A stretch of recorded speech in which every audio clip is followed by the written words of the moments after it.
Hello, my Bill for 1000 Nation. How's everyone doing today? Hopefully everyone's having a great day. If not, I hope it gets better from here. We are back with another Nick Crowley video. This one is titled Eloá Pimentel. Fuck you. I'm trying, okay? I'm trying. Eloá Pimentel?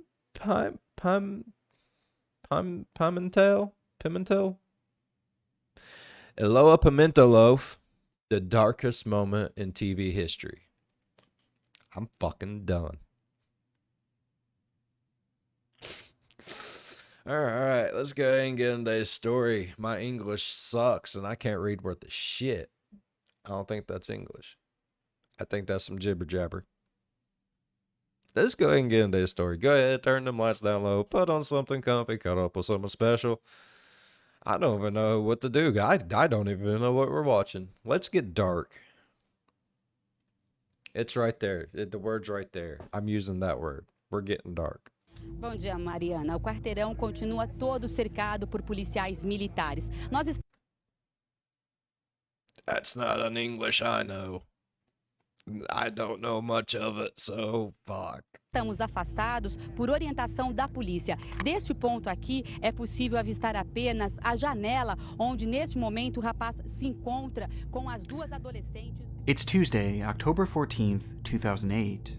As television crews arrive on the scene of an unfolding news event occurring in São Paulo, Brazil, a camera is trained up at the third-story apartment unit where two young girls are being held captive. The ordeal was already developing into one of the longest hostage situations the area had ever seen, as it now entered its 18th group. And before we get too far in here, this was massively requested by several of you guys. So you guys must really want me to just completely be totally traumatized this week, right? Hell yeah. Ruling hour. However, there was optimism at the time, as negotiations between the hostage taker and law enforcement were ongoing, and the local news station speculated that they would soon be covering a peaceful resolution to this episode. Though they couldn't have been. And I'm going to go ahead and say it. How often do we see peaceful resolutions on the news? That's why we watch the news. And more wrong. Instead, this single news report was merely the first domino to fall, leading to a chain reaction unlike anything we've ever seen in the world of television. As little did this news station and all the others en route to cover this impasse know, but they would have a say in how this story ends. This is the story of the Eloá Pimentel hostage incident, or as it's since come to be known, the darkest moment in television history. Para aproveitar esse momento que a gente sabe que os três estão assistindo. Lindeberg, somos amigo da família. Eu queria falar pra minha mãe que eu amo ela, e meu pai também. And if y'all really want, link is in the link is in the description.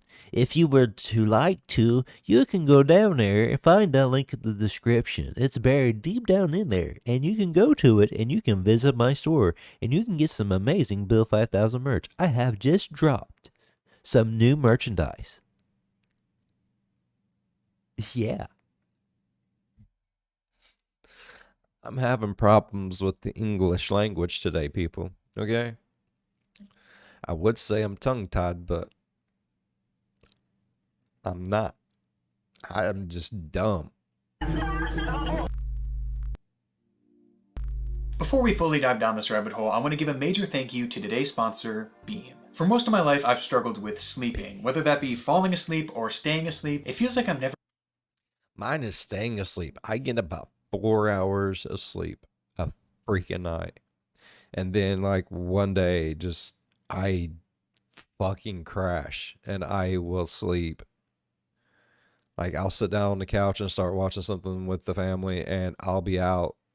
They'll wake me up. We'll go to bed. I'll sleep all the way until about 5 o'clock in the morning. But 9 times out of 10, 4.5, 5 hours of sleep is my max. It's awful. I don't know. Like I'll be dead ass dog tired, getting there, lay down in bed, fall asleep.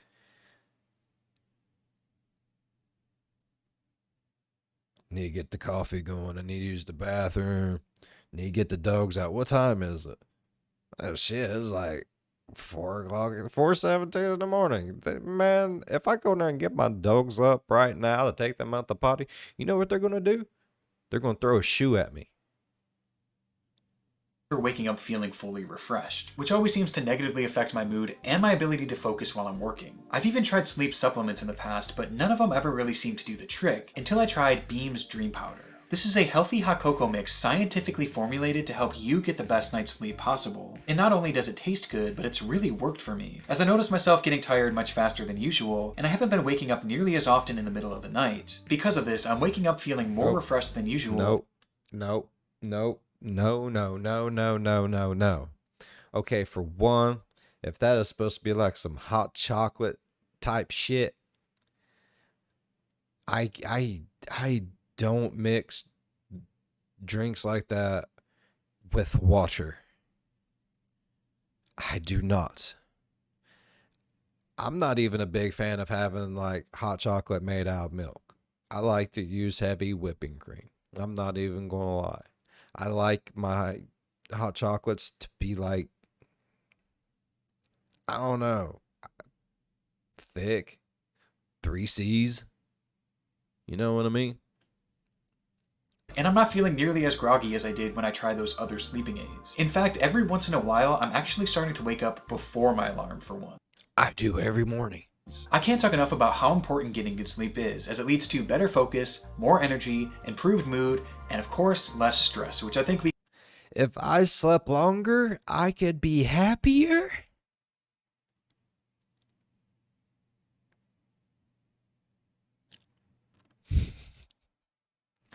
That's one thing. Like, I don't know. I guess I'm just one of them people. It don't matter how much or how little sleep I get. I wake up in a good mood, ready to start the day. Now, I can get too much sleep and it just makes me cranky as shit. Those don't happen very often, but whenever my body just finally poops out and I crash, I'm cranky as shit the next day when I wake up.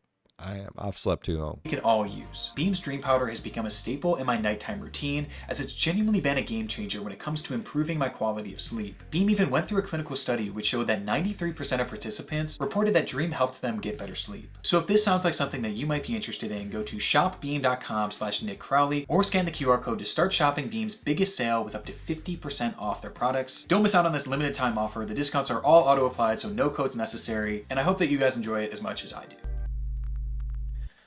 I did not see you enjoy it not one time. Did he even take a drink of that shit? I don't trust it. I've said this before when it comes to drink powders. If you want me to believe it's good, you're going to have to come to my home.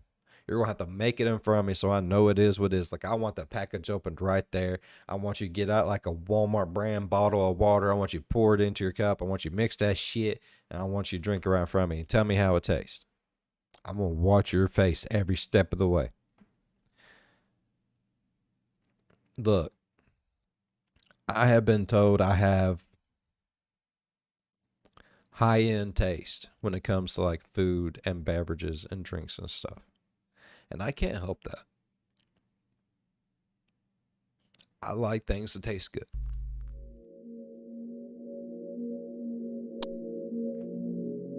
It was a warm, muggy Monday afternoon. Most residents across Sao Paulo had been busy starting off their work week as 15-year-old Eloá Pimentel arrived home from school for the day. Best described as a fun-loving, good-natured kid, Eloá excelled in her studies, where she met her closest friend, Nayara de Silva. And as she entered her family's apartment that day, she did so with Nayara by her side, as well as 2 other male friends, Legaio Viala de Oliveira and Victor de la Compass, with a group gathering together to work on a school project, until they heard the sound of rustling at the door.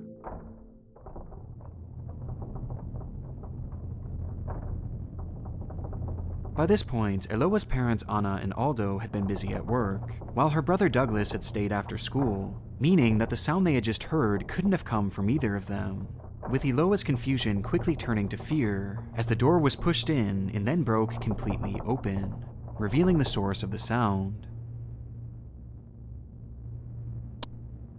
Standing there was 22-year-old Lindenberg Fernandez Alves, a man who Eloá had come to know all too well. Almost 3 years before, the then 12-year-old Eloá had caught the eye of Lindenberg, who at that time was already 19 years old. Though despite this glaring age gap, the two would fall in love with each other and proceed to date for the next 2 years. He'd be falling in love with the end of my shotgun if that was no, not my little girl. I'm just saying, yes, I am one of them fathers, and he would have been shot in the face. Probably more than once. And 7 months, a period of time that was anything but smooth sailing. By this point, Lindenberg had become well known locally for his temper, with most describing him as a hothead and incredibly aggressive, which Eloá would come to realize firsthand, as he quickly grew jealous of seemingly anything and everything Eloá would do without him. She's a fucking kid. She probably still watches Barney without you too, bruh. On one occasion, Lindenberg had even stalked Eloá when she was out for a walk, following her every movement across town, before he'd eventually catch her sitting alone at the bus stop. This, for whatever reason, enraged him, and he would go on to confront her both verbally and physically, with it being reported that Lindenberg had attacked her not only on this occasion, but likely on several others. I would have definitely shot him in his fucking face. I'm just saying, that's what would have happened. As well. And after over 2.5 years of dating, Eloá had finally had enough, recognizing that Lindenberg couldn't be fixed, or at least not by her, and so she broke up with him. But this was something that Lindenberg just couldn't accept, as in his mind, life... She did a good job doing what she was supposed to do. And this motherfucker, oh, grown-ass boy, can't say grown-ass man, because he's a boy. This grown-ass boy just couldn't take some little kid breaking his heart. Man, fuck that shit. Dude would have got shot in his damn face. I'm sorry. Without Eloá was no life at all, and he had to do something about it. Now, Lindenberg stood in the doorway facing the girl who had broke his heart just months before, with his pistol pointed directly at her. Eloá immediately screamed, but was silenced by Lindenberg, who slapped her across the face, before going on to express frustration towards the other 3 in the group as they weren't supposed to be there. They were simply in the wrong place at the wrong time, and yet he claimed that this would not spare them from his wrath. He was there to kill Eloá and himself, and anyone else who might stand in his way. Though he seemed to be in no rush to do so, as he forced the 4 teenagers onto a bed and forbade any of them from talking, before he would stand there and wait for hours weighing his options. Until he too heard the sound of rustling at the door. It was Aldo, Eloá's father, who had arrived home from work only to find Eloá's brother Douglas sitting outside the front door. Douglas had gotten home over an hour before, only to find the door locked and the inside deathly quiet, forcing him to wait for his father to arrive home with the keys, all the while having no inclination that inside, his own sister was being held at gunpoint. As Aldo approached the door, Lindenberg would begin yelling, shouting, This is fucking crazy, bro. At him to back away and that he had his daughter and her friends inside, marking the official beginning of the standoff. Police would arrive almost immediately to the scene, where they would quickly realize just how daunting the task before them was.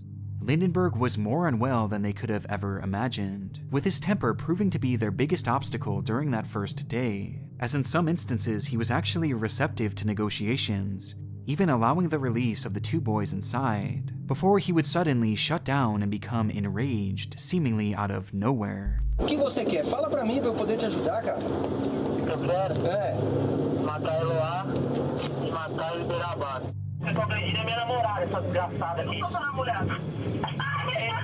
Cala a boca, cala a boca. At one point, he even fired a shot through the front door at a passing civilian, incorrectly believing that they were trying to interfere. One minute he was hot, and the next he was cold. And as these tense minutes turned to hours, the reality of the situation for these negotiators became apparent. One wrong statement, even one wrong word, could cause everything to come crashing down. Man, this is It was a fucking fragile insane. ordeal, and the following day, these You guys are really trying to traumatize me this week. Thank you. I'm loving it. Negotiations would only become more complicated. E a gente vai falar agora de caso de violência que está acontecendo neste momento em Santo André, no ABC Paulista. Jovem mantém a ex-namorada e amiga dela reféns. A polícia cercou o conjunto habitacional onde...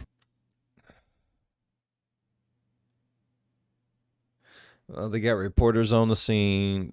Boyfriend's lost his shit and he's holding his girlfriend and friends hostage.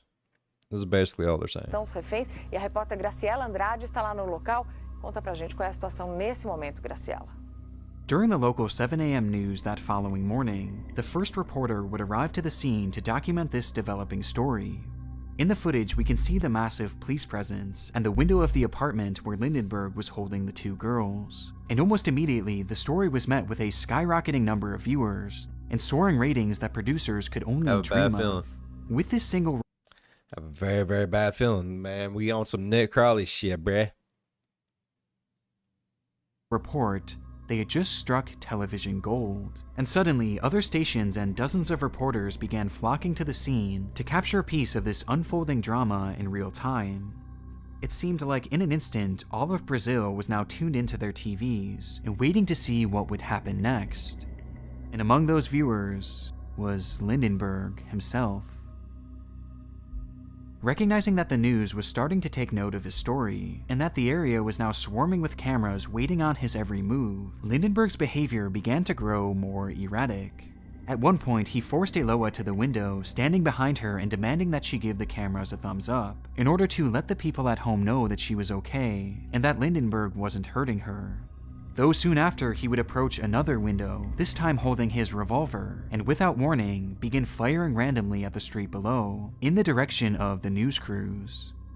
Thankfully, again, no one was hurt by these shots, but it was becoming evident that Lindenberg was almost putting on a show for the cameras. And now that he was feeling like the star of the show, he was growing less and less interested in working with negotiators. And they recognized this too, and knew that they had to do something to force Lindenberg to continue working with them, which led to their decision to cut power to the unit, leaving Lindenberg in the dark, without air conditioning, and unable to watch the television.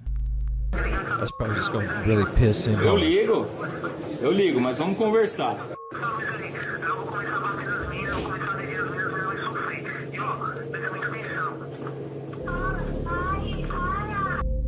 As a result, Lindenberg went ballistic, striking Eloá while on the phone with negotiators. Though despite his initial reaction, this move actually ended up working, as Nayara was eventually released under the condition that the power be restored, which meant that Lindenberg was now down to just one hostage, the person that he had sought out from the very beginning, and the whole reason he was there.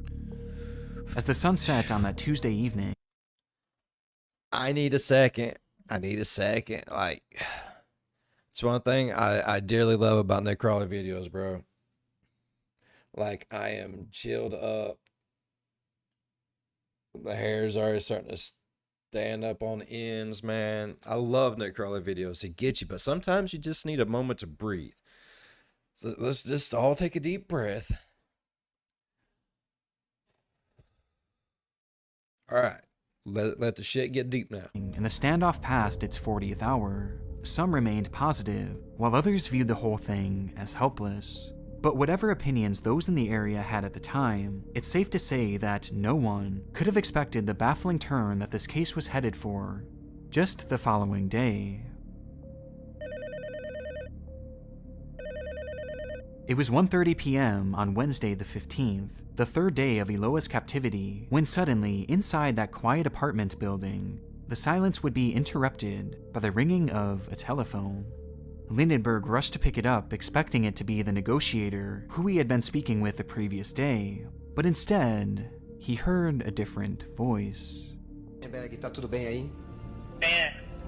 Ô Lindenberg, somos amigo da família, a gente queria saber se tá tudo bem, só isso. Lindenberg, é Luiz Guerra, tudo bem? Somos conhecidos da... Luiz Guerra. Sou da Sônia Abrão, repórter da Sônia Abrão, a gente só tá em nome da sua família, porque sua mãe está desesperada, a gente quer saber se tá tudo bem, só isso. Acting without the permission of the police or Eloá's family, A reporter named Luis Guerra from the Sonia Abreu news station managed to track down the apartment's phone number and call Lindenberg while in the middle of this Man, don't you just fucking love reporters sometimes? active hostage situation. Wow. Vocês estão ao vivo aí? Não, estamos gravando e vai ser exibido na Sônia Abrão tudo o que você falar, tudo. Às 2 horas entra no ar, o que você estiver falando vai ficar no ar. It's not hard to understand why this is such a terrible idea, as we already know that Lindenberg was highly emotional and could be set off on a rampage with just a single word. And yet, Luis had called anyway, and he was clearly unprepared to handle an interview of this magnitude, as he nervously starts by first lying to Lindenberg, claiming to be a friend of his family, before eventually revealing that he was actually a reporter, and that their phone conversation would be played for the world to hear. Throughout this nearly 8-minute-long phone call, Luis would push things further and further, even at one point speaking directly to Eloá. Alô, Oi, Eloá, Luiz Guerra da Sônia Abrão, tudo bem? quem tá falando? Luiz Guerra, repórter da Sônia Abrão, tudo bem com você? Tá tudo tranquilo. Eu quero almoçar. Você quer almoçar? Eu tô fraca. Fica tranquila, eu conversei com o Lindenberg, a gente vai conversar de novo. Ele tá te tratando bem? Tá me tratando bem. Who sounds weak and exhausted as she sends a message to her family telling them that she loves them. Olha, você tá precisando mandar um recado pra sua mãe, alguma coisa? Eu queria saber como ela tá, como meus familiares estão. Tá tudo bem com eles, tá tudo tranquilo. Um beijo da minha mãe pro meu pai. Pode fazer uma... Com eles. Pode falar de novo, mande um beijo de novo. Eu queria falar pra minha mãe que eu amo ela. Pro meu pai também. Eu amo eles. And in what might be the worst moment of the entire call, Luis accidentally speaks over her at one point, before his producer clearly tells him to get her to repeat that line, in a shameless attempt at getting a good soundbite for their story. Tá tudo tranquilo. Um beijo da minha mãe pro meu pai. Pode fazer uma... Com eles. Pode falar de novo, mande um beijo de novo. Luis's stunt was indescribably unprofessional, as he had inserted himself into hostage negotiations that he was utterly unprepared to take on. And though his words didn't immediately lead to any escalations from Lindenberg, the effects of this interview were nothing shy of devastating. Just one day prior, Lindenberg had seen his work on TV for the very first time. And now, with this interview, it fully sank in just how important he was. For the first time in his life, all eyes were on him. He was the main character of the biggest story transpiring in all of Brazil. And now, he was inspired to write another chapter. Oh God, no. From here, Lindenberg would continue his antics at the window, using these opportunities to interact with the cameras and hold the media's attention, while using Eloá as a human shield to prevent police snipers from firing at him. As at one point, he forces her to use tied-together sheets to lift up food from negotiators below, all the while he's looming ominously behind her. And this wasn't solely for the cameras either, as by this point, the audience wasn't just watching at home, but many had gathered outside the apartment to watch the action unfold in person, treating it like some sort of public spectacle.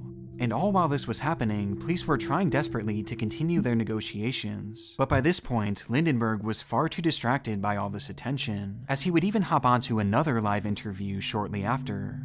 Todos os amigos estão dizendo, o pessoal que te conhece também está falando que você sempre foi calmo, sempre foi trabalhador, sempre foi um cara legal, que o que você está fazendo hoje deve ser um surto que você está passando, uma crise emocional muito séria. Mas você, de qualquer maneira, mesmo em crise, você está se segurando, você está fazendo as coisas com um certo critério, você está liberando as pessoas, você não está fazendo mal para ninguém. Então, já dá um final para essa história que seja todo mundo são e salvo, inclusive você, inclusive você. While on air, the host herself didn't just ask. So what? I mean, I see what she's trying to do is like reach him on a personal level and shit by telling him, no, he's a nice guy. Everyone says you work really hard and do anything for anyone, man. And you know, you ain't hurt no one yet. Everyone's still alive. I mean, I see what she's doing, but I don't think that. I think it's going to be bad, bro. Ask Lindenberg questions, but she began actively trying to negotiate Eloá's release, despite again having no authority and no training for this kind of event. Tá, Você vai entregar os 2 revólveres para ela. Você vai tirar as balas, entregar na mão da Eloá. Exatamente, mas eu não vou dar a hora e não vou falar qual que vai ser o momento. Tudo bem, mas você vai descer e a gente vai deixar isso aqui claro para o Brasil inteiro. Você está dizendo que você vai descer desarmado, completamente indefeso, com as mãos para cima. Ou seja, você vai se render sem nenhuma resistência, para que as coisas terminem em paz. É isso? Confirma para a gente, confirma para o Brasil inteiro isso. Tá confirmado. Na melhor hora eu vou fazer isso. It was evident from both interviews that these reporters were not taking this case as seriously as they should be, failing to understand just how violent Lindenberg was, and just how quickly he could become enraged. And if it wasn't obvious just how twisted the media's perception of this case had become, they would then go on to air a segment with their trusted legal consultant, who gave his expert opinion on how he believed this case would end. Ademar Gomes, né? Vamos falar do que espera o Lindenberg aqui fora. Boa tarde, viu, doutora Ademar? Prazer tê-la aqui novamente. E com a sua experiência nos orientar aí sobre o que vai acontecer daqui pra frente, para que a gente possa ter uma ideia. Bom, eu sou muito otimista, né? Eu espero que isso termine assim, pizza. Hope it ends like this. Pizza. Né? E num casamento futuro entre ele e a namorada. And in a future marriage between him and his passionate girlfriend. Apaixonada dele, né? Certo. Ele tá passando uma fase momentânea, né? He's going through a momentary phase. He also has the motivation to live because he's a young boy. Ele também tem perdido a motivação de viver, porque um rapaz jovem, quando se apaixona, muitas vezes se desequilibra, que é o radicaliza caso mesmo, né? Então, mas isso vai terminar realmente em final feliz.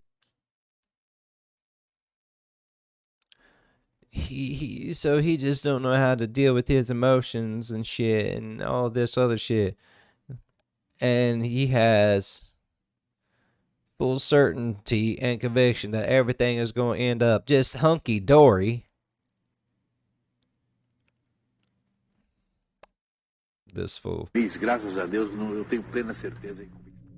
With the reporter theorizing that this would all end in pizza, with the couple having a meal and reconciling their differences before eventually going on to get married, as this was all just a phase for the young man and his passionate girlfriend. And they somehow made things even worse, as the host would follow this segment up by stating that Lindenberg was still going to have to answer for his crimes, before running down the list of every single charge that he was going to face. Oh, don't say that shit. Informação que ele vai responder aos crimes de sequestro e invasão de domicílio, disparo e porte ilegal de arma de fogo. Que ele deve ter um alívio na pena porque ele não tem antecedentes criminais, ele é réu primário e a pena para sequestro seria de 1 a 3 anos. This obviously only made the situation even more helpless in Lindenberg's mind, as she was essentially telling him that no matter what happens from here, even if it were to all end peacefully, his life was already essentially over based on the crimes he had already committed. And this wasn't the only thing his TV was telling him. As mentioned previously, these news crews were on the scene 24/7, watching and listening to everything that the police were doing all the while. And as a result, they would overhear officers discussing their plans on how they were going to attempt to end the situation. To which, incredibly, these stations would proceed to air this information in real time, meaning that everything the police were trying to do to help Eloá would be heard by Lindenberg well before they would attempt to carry it out. Oh my God! And he would see it all too, as due to the constant live coverage outside their window, he would be able to see any officer attempting to approach the door or the windows. The media was not only making Lindenberg feel invincible, but they were quite literally making him untouchable, as whenever the police would make plans, he would hear it on the TV and simply adjust his course to ensure that they wouldn't capture him. Whatever the police said and whatever the police did, Lindenberg was watching over them all the while, and so they had to be extra diligent and avoid doing anything rash to keep the situation stable. But as another long day came to an end, and the sun rose on the 4th morning of this ordeal, they would proceed to do the exact opposite. Following her release from the apartment, Nayara had been recovering in private away from the media, trying her best to grapple with the situation that she had just endured, as well as dealing with the fear of what might happen to her closest friend. However, on the morning of Thursday the 17th, a pair of unexpected visitors would arrive at her home. Standing at her door were 2 police officers that had been working Eloá's case who requested that Nayara come with them in order to help assist with their negotiations. Apparently, that morning, Lindenberg had agreed to facilitate Eloá's release, but only on the condition that Nayara and Douglas meet the 2 outside of the apartment and walk with them down into police custody. This was due to the fact that Lindenberg had become paranoid of being shot by officers, but having Nayara and Douglas there would essentially provide a shield for him. And so, the police agreed. But by this point, Nayara had no idea that this deal had ever been made, and that she was now being driven back to the kidnapping site, where she would soon have to meet her captor face to face, yet again. What the fuck? And there was little to no time for her to react upon her arrival, as she was almost immediately thrust into negotiations. Amor, amor, vou subir. Tá bom, na frente da porta. Nenhum policial subir, tá bom? Tá bom. Nenhum. Tá, deixa eu falar com ele agora, amor. Tudo certo. Vai dar tudo certo, prometi pra você desde o começo, tá bom? Tá bom. Beijo, te amo. Oi, Nayara. Tudo bom? Tá melhor já? Tô, você tá calmo aí? Tudo calmo. Você vai fazer mesmo tudo isso que você tá falando? Confia em mim? Confio. And so, the cameras followed as Nayara and Douglas began their trek up to the home. Though almost immediately, Lindenberg had a change of heart and began yelling to negotiators that he no longer wanted to do this, as he was nervous about Douglas being there, instead insisting that Nayara come up to the unit alone, where he would then open the door and she would take Eloá's hand and the 3 would walk out together. Based on this behavior, it was obvious that Lindenberg wasn't to be trusted, as he had already backed off the original deal. Plus, part of his deal was that no police officers would be allowed in the building, meaning that there was no backup for Nayara, making the whole thing far too dangerous to even consider. No. And yet, no, sir. The negotiators agreed anyway, and gave Nayara the call to walk up those stairs Are you fucking and approach serious? the door alone. And so, with no backup whatsoever, the pressure of her friend's life on her shoulders, the police officers talking in her ear, and the hundreds of thousands of people watching at home, she felt as if she had no choice but to. What the fuck is wrong with all these people? Is everyone there fucking stupid?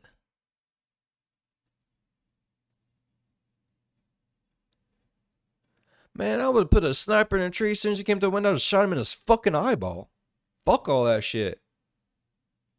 Walk up those stairs step by step until she stood just feet away from the door, where she waited to see Eloá. Though when the door was opened, she was instead met with the sight of Lindenberg, who reached out his arms, grabbed Nayara's hand, and pulled her inside, shutting the door behind them. And with that, Nayara was a hostage once more. This whole sequence has to be one of the worst handlings of a hostage situation that I've ever seen. Even having Nayara at the scene to begin with was questionable enough, as remember, she was only 15 years old at the time, and she had just survived. Have to be the dumbest fucking police of all fucking time.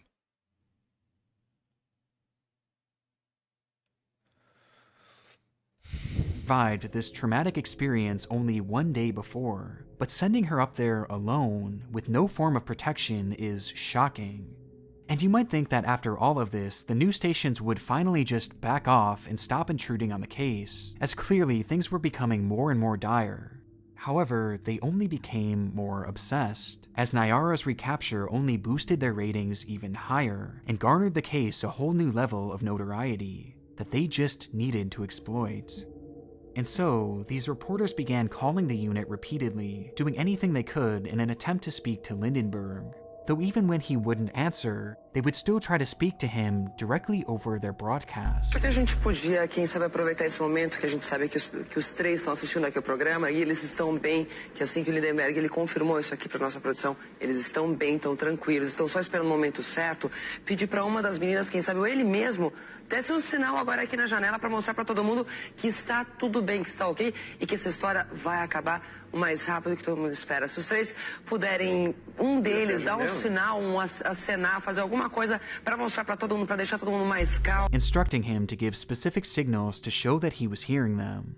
Both Amedia and Lindenberg were stretching his 15 minutes of fame for as long as they possibly could, and by that Friday, the ordeal would reach its 100th hour, making it the most prolonged hostage crisis in Brazil's entire history, with there being no sign of a resolution in sight. And it was obvious that this longevity was weighing heavily on Lindenberg, whose fiery persona had eventually turned into despondency as he grew more and more exhausted, with his words alluding to the possibility that he was finally going to snap.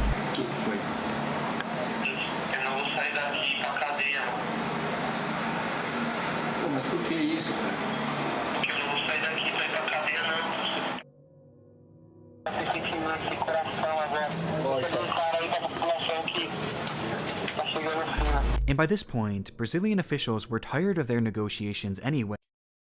From what I understand, like, he just don't give two shits no more, and it's all about to end soon. I don't think it's going to end in a very good fucking way, though. And knew that it was time for a different tactic, sending in their Special Tactical Actions Group, known as GATE. Although, due to the cameras on the scene, the team knew that they couldn't just scale up the wall and enter through the window, since Lindenberg would be able to see the whole thing unfolding on his TV. And any time he would go to the window, he used Eloá as a human shield, meaning that any plan to shoot him from long range without risking the life of Eloá was nearly impossible.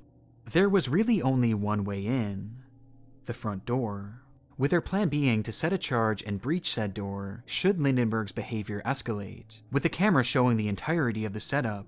At one point, they even captured the team secretly raising up a gun to one of the officers, despite the officers telling Lindenberg that there were going to be no guns involved, though their cover was clearly blown. And so, the charge was set, and the streets fell silent, as all of Brazil watched on, waiting to see what would happen next. Na tarde de hoje, documento foi entregue, também colete. That's the end of it. Everyone lived. Yep, everyone lived. It happily ever after. There was birds released. 72 white doves flying through the air. Just beautiful. You don't believe me, do you? Take my okay. Just take my word for it. It all ended beautifully. You still don't believe me? Well, fine then. Minuto ao senhor, doutor. Nós estamos assistindo ritual, o ritual final desse episódio, o ritual que precede a libertação das duas reféns, das duas adolescentes, e a entrega barulho lá no local. Aconteceu disparo, Percival. Barulho, exatamente, barulho de disparo. Houve um disparo. Pretty sure they just breached the door.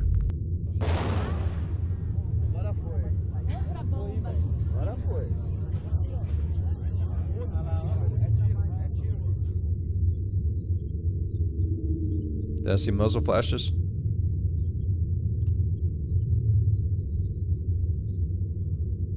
It all happened in the blink of an eye, as in an instant, Gate would blow open the door, which was followed by a puff of smoke and 4 loud gunshots. The scene is hectic for a minute, until suddenly, we see Nayara stumble out of the door, bleeding heavily from her face, where she falls into the arms of an officer.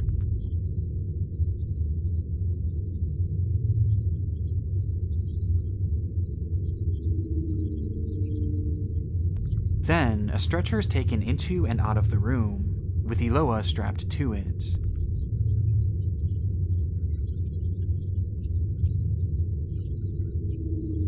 Is she alive?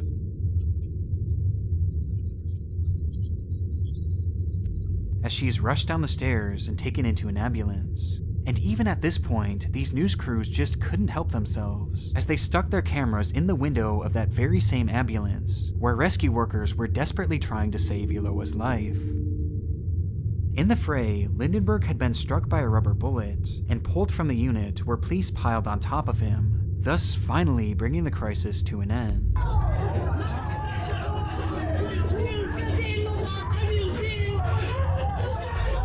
But not before he would fire his weapon. But the bullet shouldn't have been rubber. 3 times. One shot would hit Nayara's hand, with the bullet traveling directly through it and then striking her in the face, while Eloá was struck twice, once in the groin and once directly in the head. Despite being given immediate medical attention, Eloá Pimentel fell into a coma, and though she fought bravely for many days, she was eventually pronounced brain dead, before she would ultimately pass away. Her funeral was held days later, where over 30,000 people would pay their respects for the girl whose kidnapping many had watched on their household TVs. In the days that followed, Nayara would make a full recovery, and she would later go on to speak out about her story and how she was pressured by law enforcement to revisit the scene that day, with her accounts leading to heavy criticism against the officers who were working her case. And it wasn't just for that reason either, as her testimony also exposed just how poorly planned out Gates' entry of the home actually was. According to officials, the team only entered the building because they had heard a gunshot, claiming that Lindenberg had fired first, which prompted them to react. Though it's evident from the footage at the scene and from Nayara's own testimony that this actually wasn't the case, and Lindenberg had only begun shooting as a result of that door being blown open. And making things even more troubling, despite blowing the door open, it took officers as long as 7 to 15 seconds to enter the apartment, a time span in which Lindenberg would fire all 3 of his shots. It's unclear why they hesitated for so long before they entered the home, but they must have known that the blast was going to trigger some sort of reaction from Lindenberg, and their decision not only to breach the door in that manner, but also their decision to wait, undoubtedly contributed to the death of Eloá. And truthfully, it's a miracle that Nayara wasn't killed as well, due to their incompetence. Though obviously, It wasn't just law enforcement who had failed Eloá in the situation, with many pointing their fingers at members of the media, especially those who directly interfered with the situation, as their behavior undoubtedly factored into Lindenberg's behavior. Though despite this, none of the journalists... I think they should all have a little bit of time.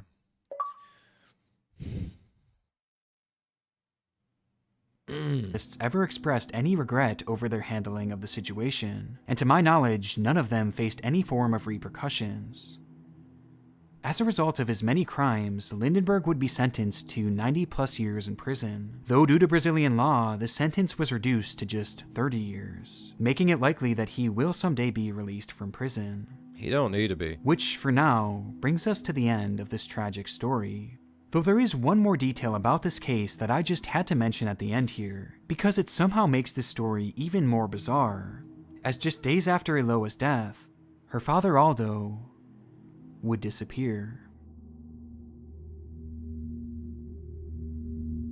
Throughout the entire hostage crisis, Aldo was essentially invisible to the public, as the press was forbidden from interviewing any of Eloá's family. But as a result of Nayara's recapture, Aldo had become so stressed that he collapsed and was rushed to the hospital. There, he would make a full recovery, but when he was carried away from the scene, the cameras would capture his image as he lay on a stretcher, with the photo being broadcast all over the news that day, where a detective at home just so happened to recognize him. As it turns out, Aldo was a wanted man, having been accused of murdering at least 2 people back in the 90s as part of a Brazilian gang, one of which was even a police chief, and from that moment he had been on the run ever since, with Aldo actually being an alias for his real name, Everaldo. During this whole situation, Eloá's father was quite literally a killer on the run, and he had been blending into his new life for over a decade, until the moment his face was broadcast all over Brazil, which in turn caused him to flee the area immediately after.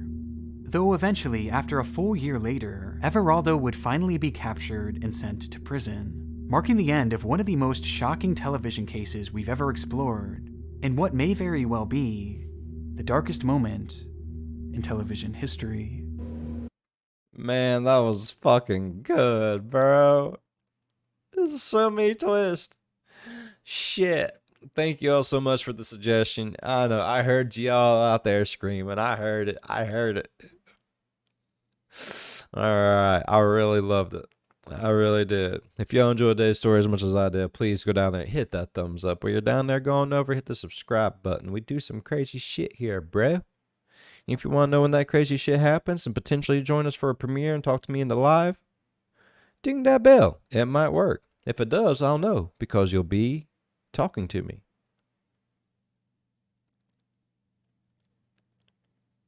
As always, be good to one another. I'll see you in the next one. Bye-bye.